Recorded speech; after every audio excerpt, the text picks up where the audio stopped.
नमस्कार. टेक्निकल फंडा देव दीक्षित या आपल्या यूट्यूब चॅनलवरती तुम्हा सर्वांचं पुनश्च एकदा हार्दिक स्वागत आहे. धंदा चालत नाही, व्यवसाय चालत नाही अशी बऱ्याच नवीन व्यावसायिकांची, काही जुन्या व्यावसायिकांची ही तक्रार आहे, ओरड आहे. धंदा चालत नाही याला अनेक कारणं आहेत. आता यातली काही प्रमुख कारणं आज आपण या व्हिडिओमध्ये बघणार आहोत. व्हिडिओ कुठेही स्किप करू नका, कारण अत्यंत महत्त्वाची व्यावसायिक माहिती आपण याच्यामध्ये देणार आहोत, जी तुम्हाला खूप उपयोगी पडेल.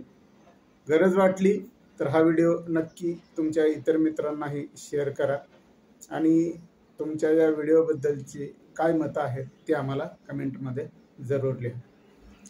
तर चला सुरू करूया आजचा हा नवीन व्हिडिओ.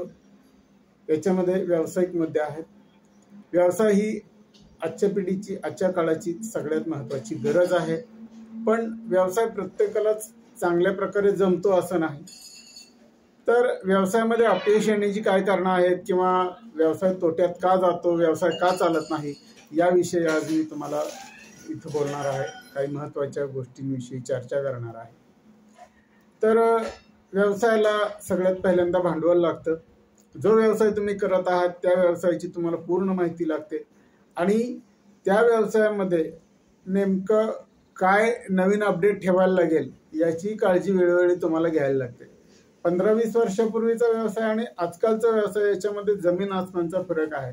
तो एवढ्यासाठीच की 15-20 वर्षापूर्वी कुठल्याही प्रकारची इतर सोशल मीडियाची साधनं नव्हती.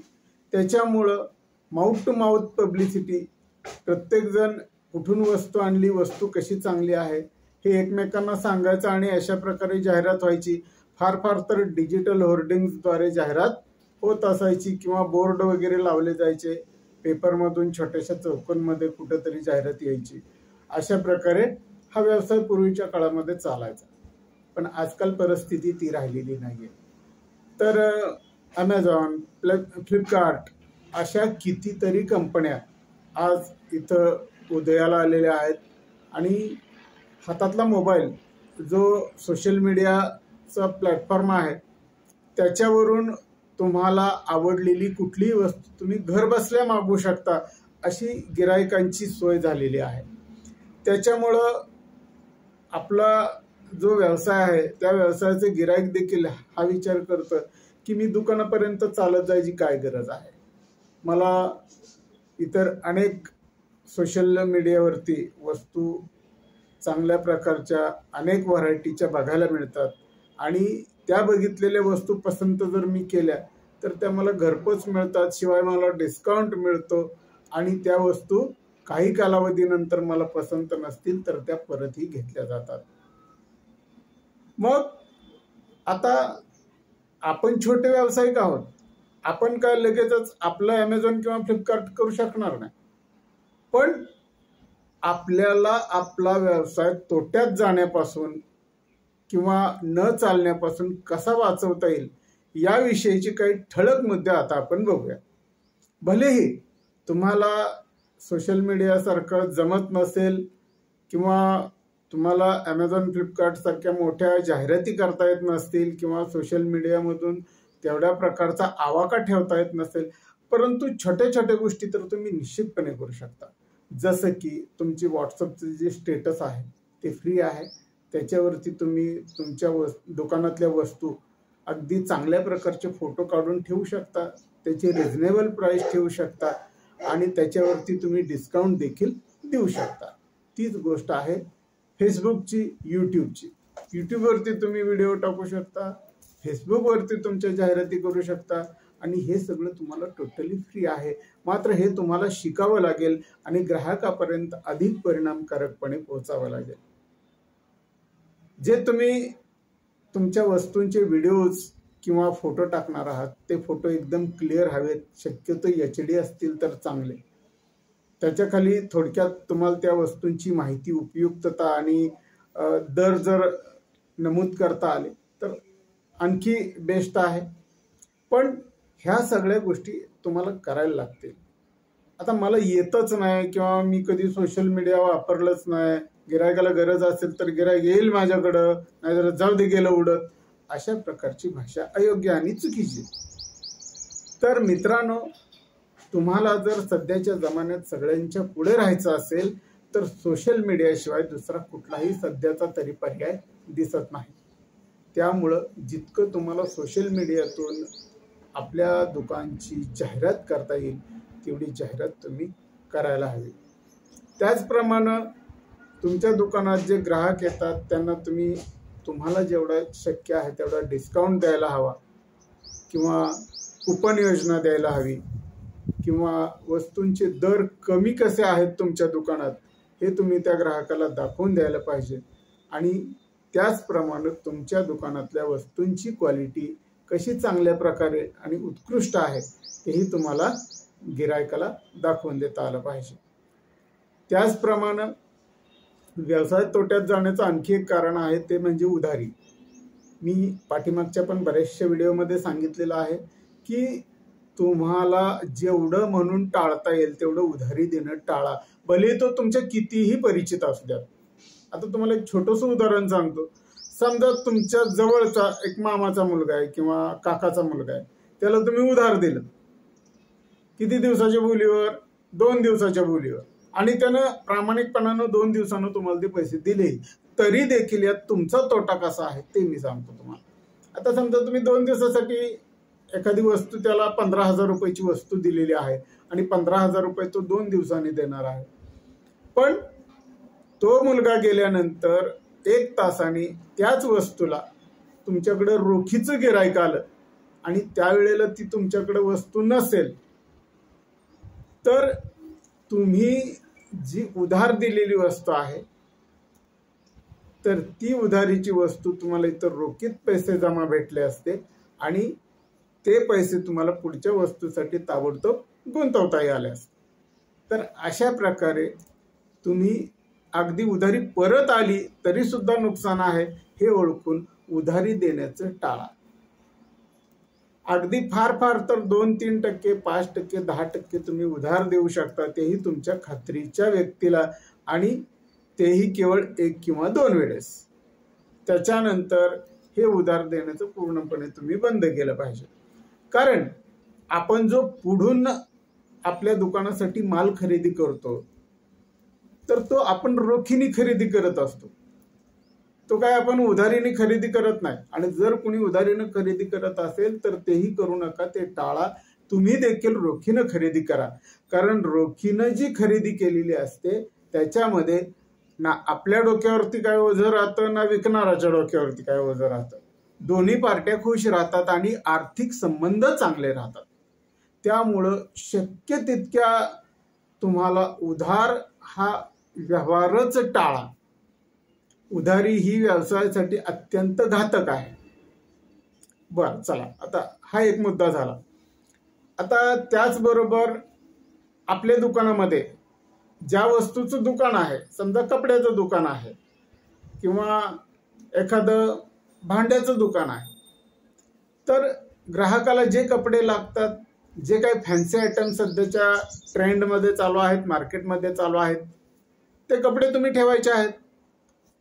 तसंच तीच गोष्ट आहे भांड्याची. भांडी सुद्धा तुम्ही आत्ताच्या घडीला जी चालतात, जी फॅन्सी भांडी आहेत किंवा जी उपयुक्त भांडी आहेत, गिरायकाला लागणारी भांडी आहेत, तीच भांडी तुम्ही ठेवली पाहिजेत.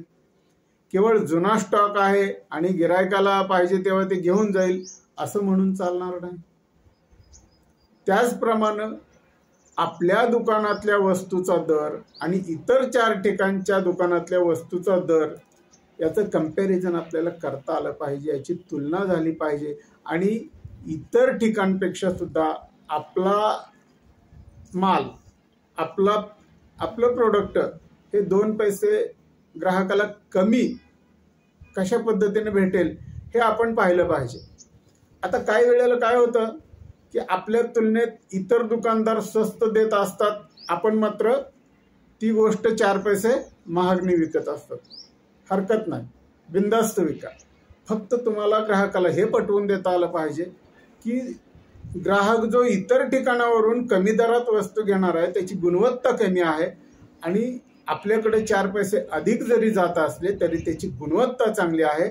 आणि या गुणवत्तेची वस्तू जर ग्राहकाने विकत घेतली तर निश्चितपणे आगामी काळात दीर्घकाळपर्यंत ग्राहकाला त्या गोष्टीचा फायदा होणार आहे. बघा, तुम्ही जर अशा पद्धतीने ग्राहकाला सांगू शकलात तर निश्चितपणे तुमची विक्री वाढल्याशिवाय राहणार नाही. अत्यंत चांगली धडाधड तुमची विक्री वाढू शकते. त्याचप्रमाणे आता जर तुमचं सोन्याचं दुकान असेल तर तुम्ही मोठमोठे भव्य महोत्सव ठेवू शकता. जसं की पुणा गाडगिळ ठेवतात, रांका ज्वेलर्स ठेवतात, त्याप्रमाणे तुम्ही ठेवू शकता. ते मोठ्या प्रमाणात करतात, तुम्ही छोट्या प्रमाणात करा. मग तो नथींचा महोत्सव असेल, मंगळसूत्राचा महोत्सव असेल, पैंजनचा महोत्सव असेल, त्याच्यामध्ये तुम्ही ग्राहकांना बक्षीस द्या जी की तुम्हाला अफोर्डेबल आहेत, परवडणारे आहेत. पण ह्या गोष्टी तुम्ही करा. आज आपल्या व्यवसायासाठी ह्या गोष्टींची अत्यंत गरज आहे. त्यामुळं जेवढं म्हणून आपल्या व्यवसायाला काही प्रॉफिटेबल करता येणार आहे तेवढं आपण केलं पाहिजे. हातावर हात धरून जर आपण बसलो, आता काय माझं दुकान चालत नाही, आता काय माझा व्यवसायच होत नाही आणि आता मी काय करू म्हणून जर बसलात तर कुणीही तुमच्या मदतीला येणार नाही. कुणीतरी म्हटलेलं आहे, बा तूच तुझ्या जीवनाचं शिल्पकार. मग आपल्या जीवनाचं शिल्प आपण घडवायचं आहे. कधी चुकेल, कधी फुटेल, तुटेल, पण ते आपलं शिल्प आहे. त्यामुळे इतर कुणी काही म्हणणार नाही. आणि एक वेळ अशी येईल की तुम्ही जर चिकाटीनं, जिद्दीनं, मेहनतीनं आणि प्रत्येक प्रकारचे अपडेट ठेवून, उधार टाळून जर चांगल्या प्रकारे बिझनेस केला तर निश्चितपणे तुमच्या बिझनेसमध्ये तुमचा नावलौकिक झाल्याशिवाय राहणार नाही. ही काळ्या दगडावरची रेग आहे. पण आपण घाबरतो कुठं माहिती का? आता काय गिराईक येत नाही दुकानात, पहिल्यासारखा काय धंदा होत नाही हो, काय म्हणजे काय पनवती लागली माझ्या धंद्याला, काही कळायलाच मार्ग नाही, असं म्हणू नका. हे म्हणण्यापेक्षा माझं काय चुकलंय त्याचं आत्मपरीक्षण करा, त्याचं थोडं चिंतन करा. का गिराईक येत नाही, गिरायकाला माझ्या दुकानात काय वस्तू भेटत नाही, अशी कुठली गोष्ट आहे की त्याच्यामुळे गिराईक माझ्या दुकानाला टाळतंय. मी गिरायकाशी व्यवस्थित बोलत तर नाही ना, म्हणजे मी चुकीचं तर गिरायकाला बोलत नाही ना, मी गिरायकाशी व्यवस्थित बोलतो ना, ह्या गोष्टी तपासा. आणि ग्राहक हा आपला देव आहे. जसं आपण देवघरातल्या देवाची दररोज मनापासून पूजा अर्चा करतो, त्याचा आशीर्वाद घेतो, अगदी त्याचप्रमाणे हा सुद्धा आपला देव आहे. ग्राहक हा राजा आहे, लक्षात घ्या. त्यामुळं हा ग्राहक कधी नाराज होता कामा नये. आता तुम्ही उधार देत नाही म्हणून जर तो नाराज होत असेल तर बिनधास्त होऊ द्या, काही प्रॉब्लेम नाही. कारण उधारीची गोष्ट अशी आहे की सुरुवातीला जरी ही खूप गोड वाटली, या उधारीमुळं व्यवसाय आपला मोठ्या प्रमाणात वाढतोय असं जरी वाटलं, तरी ही उधारी तुमच्या व्यवसायाला एखाद्या वाळवीसारखी पोखरते, लक्षात ठेवा. आणि माझं खोटं वाटत असेल तर तुम्ही इतर जे काही तोट्यात गेलेले किंवा उद्ध्वस्त झालेले व्यावसायिक आहेत त्यांना याचं कारण विचारा. ते तुम्हाला पहिलंच कारण उधारीचं सांगते. त्यामुळं किती जवळचा माणूस आहे, किती ओळखीतला माणूस आहे, किती चांगला माणूस आहे, त्या माणसाला सुद्धा तुम्ही विनम्रपणे उधारी देण्याचं टाळा, जर तुम्हाला व्यवसाय चांगला अत्यंत चालवायचा असेल तर.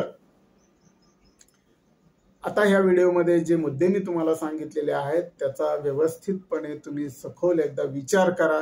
माझं म्हणणं तुम्हाला पटतंय का बघा. तुमच्या नवीन काही आयडियाज असतील, काही नवीन तुमच्याकडे स्किल असेल जो की तुमचा व्यवसाय तुम्हाला डेव्हलप करायला मदत करेल, तुमचा व्यवसाय वाढवायला मदत करेल, तर त्या स्किलचा देखील तुम्ही पुरेपूर वापर करा. पूर्वीच्या काळामध्ये लोकांच्या हाताशी सोशल मीडिया नव्हता तरी लोक व्यवस्थित व्यवसाय चालवत होते. आज तर आपल्या हाताशी एवढा मोठा सोशल मीडिया आहे, एवढं मोठं नेटवर्क आहे, त्या नेटवर्कचा कुठंतरी वापर करा.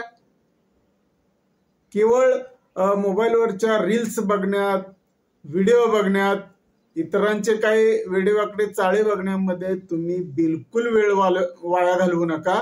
तर तुम्हाला त्याच्यातून काय उपयुक्त आहे, काय फायद्याचं आहे हे बघा आणि मग बघा तुम्ही तुमचा व्यवसाय किती व्यवस्थित आणि चांगला चालतो. आणि आणखी एक महत्वाची गोष्ट तुम्हाला जाता जाता सांगतो की 24 तास मोबाईलमध्ये डोकं घालायचं सोडून द्या. ते डोकं मोबाईलमध्ये घालून फालतू काहीतरी बघण्यापेक्षा थोड्या वेळाकरता तुम्ही मोबाईल बघा आणि त्या वेळेत सुद्धा तुम्हाला उपयुक्त अशा गोष्टी बघा. आणि ज्या वेळेला तुमचा ग्राहक तुमच्या दुकानात येईल त्यावेळेला मोबाईलमध्ये डोकं न घालता ग्राहकाला काय पाहिजे, त्याला सेवा कशी चांगली देता येईल हे पहा. आणि मग तुमच्या व्यवसायाला 4 चांद लागल्याशिवाय राहणार नाहीत. तर बस आजच्या व्हिडिओमध्ये एवढंच. व्हिडिओ तुम्हाला कसा वाटला आम्हाला नक्की कळवा. भेटूया पुन्हा पुढच्या व्हिडिओमध्ये अशाच नवीन काही अपडेट्स आणि खूप चांगल्या माहितीचं. तोपर्यंत धन्यवाद. नमस्कार.